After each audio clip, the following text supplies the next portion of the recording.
வணக்கம். இந்த ஆழமான கலந்துரையாடலுக்கு வரவேற்கிறோம். வணக்கம். இன்னைக்கு நாம முதலீட்டு உலகத்துல ரொம்பவே பேசப்படுற, ஆனா அதே சமயம் கொஞ்சம் ஜாக்கிரதையா கையாள வேண்டிய ஒரு விஷயம் பத்தி பார்க்க போறோம். அதாவது பென்னி பங்குகள். சரி. இதுல பெரிய லாபம் கிடைக்க வாய்ப்பு இருக்குன்னு ஒரு பக்கம் சொல்றாங்க. ஆனா இன்னொரு பக்கம் இதுல ஆபத்தும் அதிகம்னு சொல்றாங்க. ஆமா, நிச்சயமா. இந்த ரெண்டு விஷயத்தையும் நம்ம தெளிவா புரிஞ்சுக்கணும். அதுதான் இந்த கலந்துரையாடலோட நோக்கம். சரி, அப்போ பென்னி பங்குகள்னா என்ன?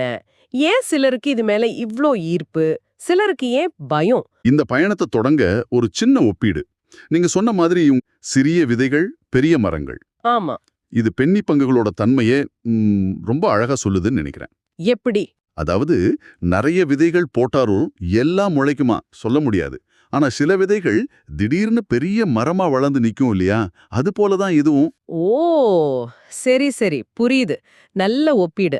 அப்போ இதோட வரையறை என்ன? டெஃபினிஷன். சிம்பிளா சொன்னா பென்னி பங்குகள்ங்கிறது ரொம்ப ரொம்ப சின்ன கம்பெனிகளோட பங்குகள். சின்ன கம்பெனிகளா? ஆமா. அதோட விலை கூட ரொம்ப கம்மியா இருக்கும். இப்ப நம்ம ஊர்ல பார்த்தா ஒரு பங்கு ₹100 கீழே இருக்கலாம். அமெரிக்கால ஒரு $5 கீழேன்னு சொல்லுவாங்க. ஓ, ₹100 கீழையா? ஆமா. பெரும்பாலும் பெரிய நம்ம எல்லாருக்கும் தெரிஞ்ச ஸ்டாக் எக்ஸ்சேஞ்சில இதுங்க இருக்காது. ஓடிசி, அதாவது ஓவர் த கவுண்டர்னு சொல்லுவாங்க. அந்த மாதிரி சந்தைகள்ல வர்த்தகமாகும். ஓ, அப்போ பெரிய சந்தைகள்ல இல்லையா? பெரும்பாலும் இல்ல. அதனால என்ன ஆகும்னா, அவங்களுக்கான விதிமுறைகள் கொஞ்சம் தளர்த்தப்பட்ட மாதிரி இருக்கலாம். பெரிய கம்பெனிகள் மாதிரி எல்லா தகவலையும் வெளியே சொல்லணும்னு கட்டாயம் உங்களுக்கு இருக்காது. தகவல் குறைவா இருக்குமா?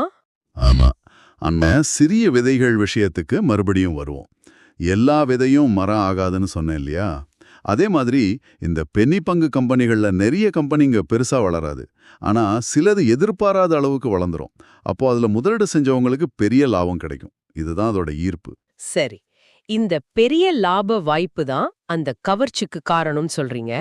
இது கிட்டத்தட்ட அடுத்த பெரிய கம்பெனியை நாமளே முதல்ல கண்டுபிடிச்சிடணும்னு நினைக்கிற மாதிரி தானே? அதேதான்.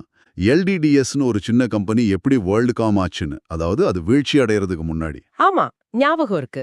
அந்த மாதிரி வெற்றி கதைகள் தான் நிறைய பேரை இந்த பக்கம் இழுக்குது. ஒரு நிஜ வாழ்க்கை உதாரணம் சொல்லுங்களேன். கொஞ்சம் கற்பனையா இருந்தாலும் பரவாயில்ல. சரி, இப்ப நீங்க ஒரு ஸ்டார்ட் அப் கம்பெனில முதலீடு பண்றீங்கன்னு வச்சுக்குவோம். அவங்க கையால செய்யற ட்ரோன் விற்கிறாங்கன்னு வச்சுக்கலாம். Okay, drone company. நீங்க ஒரு ₹1000 முதலீடு பண்றீங்க. திடீர்னு அந்த கம்பெனியோட ட்ரோன் பயங்கர ஹிட் ஆகி பெரிய அளவுல வியாபாரம் ஆகுது. அப்போ நீங்க போட்ட ₹1000 ஒரு 50,000 கூட ஆகலாம். என்னது, 1000க்கு 50,000? நம்பவே முடியலையே. இதுதான் அந்த ஹை ரிஸ்க் ஹை